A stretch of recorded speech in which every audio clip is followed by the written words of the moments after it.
This is an emergency broadcast from the Emergency Control and Broadcast Team authorized by the Department of Weather Monitoring. A Type B precipitation event has been confirmed over several counties in your region. This is not a test. Rainfall is expected to begin at 3:17 p.m. local time. All affected residents are advised to remain indoors until further notice. Do not collect rainwater. Do not allow it to touch your skin. The substance is highly acidic, and its biological composition is classified.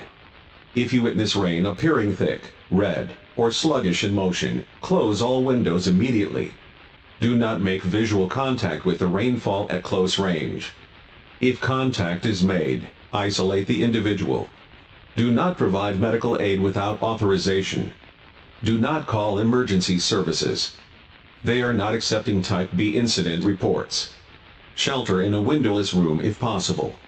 Block out all natural light. Do not trust changes in weather after 4 p.m. The rain does not stop. It only moves. Repeat, Type B blood rainfall event now in effect. Do not interact with it. Do not photograph it. Do not acknowledge that it is not normal. God bless the Republic. This message will